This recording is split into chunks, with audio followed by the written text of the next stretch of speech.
नमस्कार दोस्तों, स्वागत है आप सभी का यूपीएससी उत्कर्ष में। मेरा नाम है Pooja Dwivedi. Recently an assassination attempt has been made on presidential candidate Donald Trump. Donald Trump USA के पहले राष्ट्र मतलब यूएसए के फॉर्मर प्रेसिडेंट भी रहे हैं। So we are going to talk about that. और ये पर्टिकुलरली अगर हम बात करें, ये जो पर्टिकुलरली असैसिनेशन अटेम्प्ट किया गया है, क्यों किया गया है, इसकी तो जांच बैठी है। इसके अलावा किसने किया है, साथ ही साथ गन लॉज इतने ज़्यादा लूज़ क्यों हैं यूएसए में, और इसी के साथ साथ हम इसके बारे में भी चर्चा करेंगे कि भारत में किस प्रकार से गन लॉज चल रहे हैं।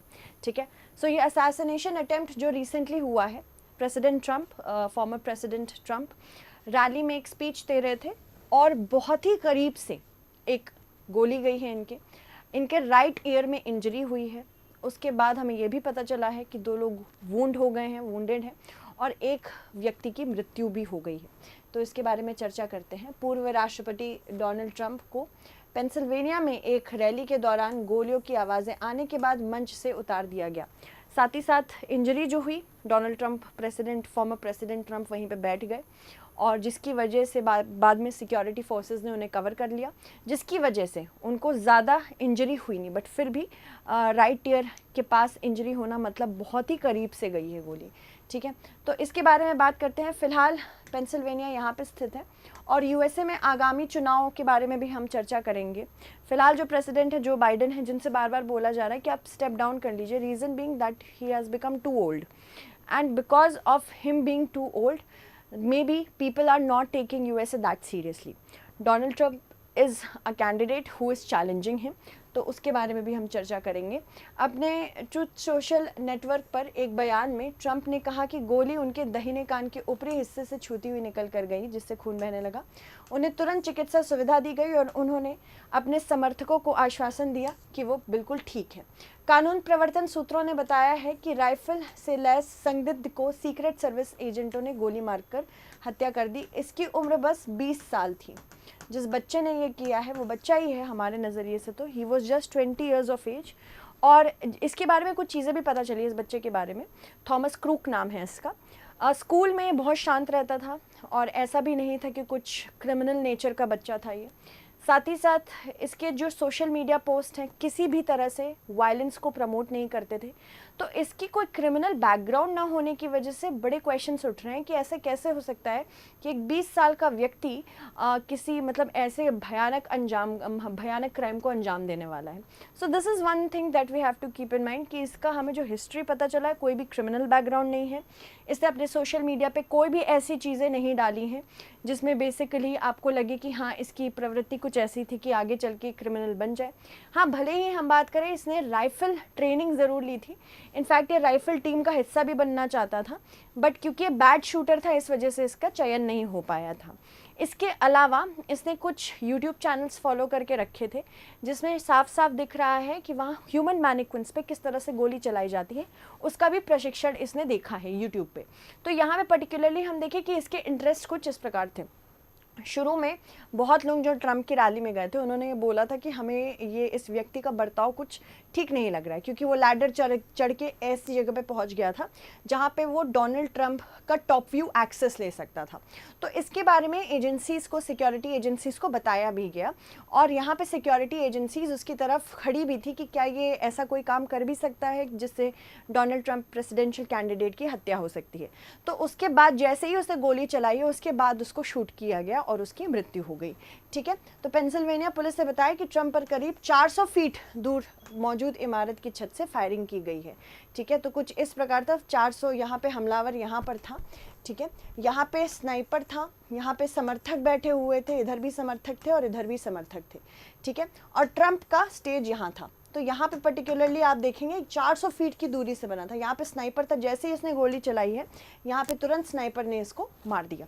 पर क्वेश्चन ये है कि पहले क्यों नहीं इस पे यू कैन से क्वेश्चन उठाया गया, पहले क्यों नहीं इस संदिग्ध को वहाँ से उतारा गया किस प्रकार से यहाँ पे एक्सेसिबिलिटी दिखाई गई थी, तो ये बहुत बड़ा एक क्वेश्चन है, ठीक है। इसके अलावा सीक्रेट सर्विस FBI और स्थानीय पुलिस की होती है। अगर हम बात करें अमेरिका में पूर्व राष्ट्रपति की सुरक्षा की, तो सुरक्षा के लिए 24 घंटे 75 अधिकारी भी तैनात रहते हैं। आवाजाही के लिए स्पेशल फोर्स साथ रहती है।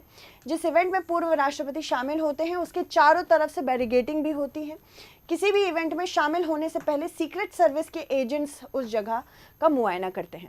अब ऐसा नहीं है कि USA में पहली बार ही हुआ है कि किसी प्रेसिडेंशियल कैंडिडेट या फिर किसी भी प्रेसिडेंट के ऊपर गोली चली है। इब्राहिम लिंकन जो कि पहले राष्ट्रपति थे USA के, उनकी गोली मारकर ही हत्या की गई है। जॉन F कैनेडी की भी गोली मारकर ही हत्या की गई है, ठीक है। अमेरिका में आगामी राष्ट्रपति चुनाव के बारे में बात करें तो ये 5 नवंबर 2024 को होगा। पूर्व राष्ट्रपति डोनाल्ड ट्रंप रिपब्लिकन पार्टी से संभावित राष्ट्रपति पद के उम्मीदवार हैं तथा राष्ट्रपति जो बाइडेन प्रभावी रूप से डेमोक्रेटिक पार्टी के उम्मीदवार हैं। अगर हम बात करें बराक ओबामा की, Canadian prime minister Justin Trudeau की, अगर हम बात करें फ्रेंच प्रेसिडेंट इमैनुअल मैक्रोन की, इटालियन प्राइम मिनिस्टर मेलेनी की, तो इन सब ने मिलके पर्टिकुलरली इस अटैक को बहुत ही ज़्यादा गंभीर रूप से कंडेम किया है, इसकी कड़ी निंदा की है, ठीक है। आगे बढ़ते हैं, देख लेते हैं। अमेरिका राष्ट्रपति चुनाव हर 4 साल में नवंबर के पहले मंगलवार को होता है, तो इनका कुछ इस प्रकार से डेट सेट है। उम्मीदवार की आयु कम से कम 35 वर्ष होनी चाहिए, उसका जन्म संयुक्त राज्य अमेरिका में हुआ हो, मतलब बाय सिटीजन बाय बर्थ हो, और वह पिछले 14 वर्षों से अमेरिका में रहा हो। परंपरागत रूप से उम्मीदवार चुनाव होने से 1 साल पहले राष्ट्रपति पद के लिए चुनाव लड़ने का अपना इरादा सार्वजनिक करते हैं। तो मतलब यहाँ तो हमें बहुत पहले से पता था कि प्रेसिडेंट के उम्मीदवार रिपब्लिकन से डोनाल्ड ट्रंप ही बनने वाले हैं। इस समय अगर हम बात करें, प्रो इनकम्बेंसी वहाँ पे है नहीं, एंटी इनकम्बेंसी है, यानी कि जो अभी के राष्ट्रपति है वहाँ पे इनके बारे में लोगों की धारणा बहुत बदल गई है। पहली बात तो इनसे एज रिलेटेड प्रॉब्लम्स के साथ साथ यहाँ पे हम देख रहे हैं USA का इन्फ्लुएंस भी अलग अलग देशों में बहुत कम होता जा रहा है। तो इस इन्फ्लुएंस को बढ़ाने के लिए यहाँ पे एक नए राष्ट्रपति का चुनाव लोग देखना चाह रहे हैं। अमेरिकी राष्ट्रपति और उपराष्ट्रपति का चुनाव सीधे जनता द्वारा नहीं किया जाता है, इसके बजाय उन्हें इलेक्टोरल कॉलेज नामक प्रक्रिया के माध्यम से निर्वाचकों द्वारा चुना जाता है। प्राइमरी और कॉकस के बारे में बात करते हैं। चुनाव प्रक्रिया चुनावी वर्ष कि जनवरी या फरवरी में प्राइमरी और कॉकस से शुरू होती है। प्राइमरी या का आयोजन राज्य और स्थानीय अधिकारी द्वारा प्रत्येक प्रमुख पार्टी के संभावित राष्ट्रपति पद के उम्मीदवारों के लिए वोट डालने के लिए गुप्त मतदान का उपयोग करके किया जाता है। कॉकस राजनीतिक दलों द्वारा स्वयं आयोजित किए जाने वाले निजी कार्यक्रम होते हैं। यहाँ मतदाता जो हैं सार्वजनिक रूप से तय करते हैं कि उन्हें कौन सा उम्मीदवार पसंद है। इसके बाद आयोजक वोटों की गिनती करते हैं और गणना करते हैं कि प्रत्येक उम्मीदवार को कितने प्रतिनिधि मिले हैं। प्रत्येक पार्टी के राष्ट्रीय सम्मेलन के बारे में बात करते हैं। प्राइमरी और कॉकस समाप्त होने के बाद एक राष्ट्रीय सम्मेलन आयोजित किया जाता है जिसमें राष्ट्रपति पद के लिए पार्टी के नामांकन की औपचारिक रूप से जनता के सामने घोषणा की जाती है। सम्मेलन के दौरान निर्वाचित प्रतिनिधि किसी पार्टी उम्मीदवार के लिए अपना वोट डालते हैं और सबसे अधिक प्रतिनिधि पाने वाले उम्मीदवार को पार्टी में नामांकन मिल जाता है। निर्वाचक मंडल या इलेक्टोरल कॉलेज की बात करते हैं। अमेरिका में राष्ट्रपति एवं उपराष्ट्रपति को चुनाव सीधे नागरिकों द्वारा नहीं किया जाता, इसके बजाय दोनों को इलेक्टोरल कॉलेज से चुना जाता है। इलेक्टोरल कॉलेज वो प्रक्रिया है जिसमें प्रत्येक राज्य के निर्वाचक या प्रतिनिधि निर्धारित करते हैं कि राष्ट्रपति कौन होगा। संयुक्त राज्य अमेरिका में गन लॉज के बारे में बात करते हैं। यहाँ के gun laws the worst gun laws in the world है। क्या आपको पता है ये संवैधानिक अधिकार दिया गया है वहाँ के लोगों को कि वो अपने घरों में एक गन रख सकते हैं। ये कॉन्स्टिट्यूशनल राइट है, संविधान में लिखा हुआ है उनके। तो यहाँ अगर हम देखें अमेरिका में गन कल्चर का इतिहास करीब 230 साल पुराना है। 1791 में संविधान के दूसरे संशोधन के तहत अमेरिकी नागरिकों को हथियार रखने और खरीदने का अधिकार दिया गया। अमेरिका में इस कल्चर की शुरुआत तब हुई थी जब वहाँ अंग्रेज़ों का शासन था। अब वहाँ अंग्रेज़ों का शासन नहीं है, तो अमेरिका को ये सोचना पड़ेगा कि शायद अब समय आ चुका है कि वो बदलाव करे। इसके अलावा एक और चीज़ हम बता दें आपको कि पर्टिकुलरली अगर आप गन इकोनॉमी की बात करें, USA की पूरी इकोनॉमी वेपन बेस्ड सिस्टम है, यानी कि वो गन्स मैन्युफैक्चर करके विद इन द कंट्री इसको सप्लाई करके अपनी इकोनॉमी बना रहे हैं। साथ ही साथ आउटसाइड द कंट्री एक्सपोर्ट करके भी वो अपनी इकोनॉमी बढ़ा रहे हैं। इस वजह से जो लॉबीइस्ट हैं, जो गन कल्चर के समर्थक हैं, वो कभी नहीं चाहेंगे कि वेपन सिस्टम या गन कल्चर वहाँ पे ख़त्म हो। उस समय वहाँ स्थायी सिक्योरिटी फोर्स नहीं थी, इसलिए लोगों को अपने और परिवार की सुरक्षा के लिए हथियार रखने का अधिकार दिया गया था। लेकिन अमेरिका का ये कानून आज भी जारी है। अमेरिका के द गन कंट्रोल एक्ट के मुताबिक राइफल या कोई भी छोटे हथियार खरीदने के लिए न्यूनतम उम्र 18 साल होनी चाहिए। यानी कि अगर आप 18 साल के हैं या उससे अधिक हैं तो आप गन खरीद सकते हैं। अन्य हथियार जैसे हैंडगन खरीदने के लिए न्यूनतम उम्र 21 होनी चाहिए। हथियार बेचने वाले की भी उम्र 21 साल से ज़्यादा होनी चाहिए। भगौड़े, मानसिक रूप से बीमार और जेल से बाहर आए लोगों को गन नहीं मिल सकती, वो गन नहीं खरीद सकते। 52 ईयर्स के बाद हमने देखा है, 52 सालों के बाद अमेरिका में एक राष्ट्रपति उम्मीदवार पर हमला हुआ है। तो अमेरिका में 52 साल बाद किसी राष्ट्रपति पद के उम्मीदवार के ऊपर हमला हुआ है। इससे पहले 1972 में जॉर्ज सी वॉलेस पर गोली चलाई गई थी, वे भी राष्ट्रपति पद के उम्मीदवार थे। उन पर एक शॉपिंग सेंटर में गोली चलाई गई थी। इसके बाद मरते दम तक व्हील चेयर पर वो रहे।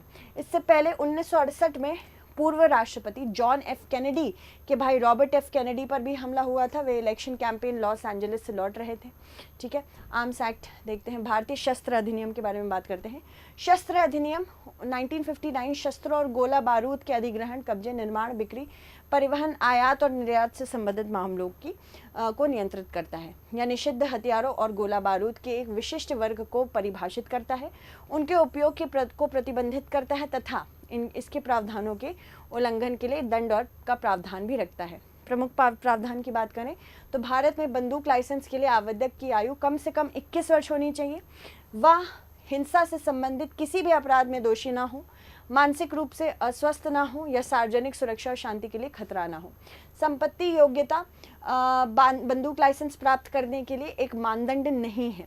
आवेदन प्राप्त होने पर लाइसेंसिंग प्राधिकरण निकटतम पुलिस स्टेशन के प्रभारी अधिकारी को पूरा जांच के बाद आवेदक के बारे में रिपोर्ट प्रस्तुत करने के लिए कहता है। इसमें सामाजिक सद्भाव सुनिश्चित करने के लिए लाइसेंसी हथियारों के उपयोग पर अंकुश लगाने के विशिष्ट प्रावधान को भी शामिल किया गया है। किसी भी संख्या को ऐसे किसी भी संस्था को ऐसे किसी भी आग्नेयास्त्र को बेचने या हस्तांतरित करने के लिए अनुमति नहीं है जिस पर निर्माता का नाम, निर्माता का नंबर या कोई अन्य दृश्यमान या मुद्रांकित पहचान चिन्ह नहीं है। शस्त्र अधिनियम 2019 की बात करें तो वर्ष 2019 में संशोधित शस्त्र अधिनियम एक व्यक्ति द्वारा खरीद की जा सकने वाली बंदूकों की संख्या को 3 से घटाकर 2 कर दिया है। लाइसेंस की वैधता को वर्तमान 3 वर्ष में बढ़ाकर 5 वर्ष कर दिया गया है। यह सामाजिक सद्भाव सुनिश्चित करने के लिए लाइसेंस प्राप्त हथियारों के उपयोग को कम करने के लिए विशिष्ट प्रावधानों को सूचीबद्ध भी करता है।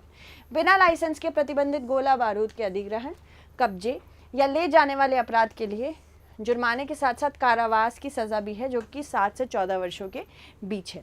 ठीक है, चलिए अब इससे जुड़ा हुआ एक क्वेश्चन देख लेते हैं। शस्त्र संशोधन अधिनियम 2019 के संदर्भ में निम्न कथनों पर विचार करिए। लाइसेंस की वैधता वर्तमान में 3 वर्ष से बढ़ाकर 5 वर्ष कर दी गई है। या सामाजिक सद्भाव सुनिश्चित करने के लिए लाइसेंस प्राप्त हथियारों के उपयोग को कम करने के लिए विशिष्ट प्रावधानों को भी सूचीबद्ध करता है। तो आपको बताना होगा कि इनमें से कौन सा कथन सत्य है। ठीक है, so thank you so much everyone, take care and stay updated.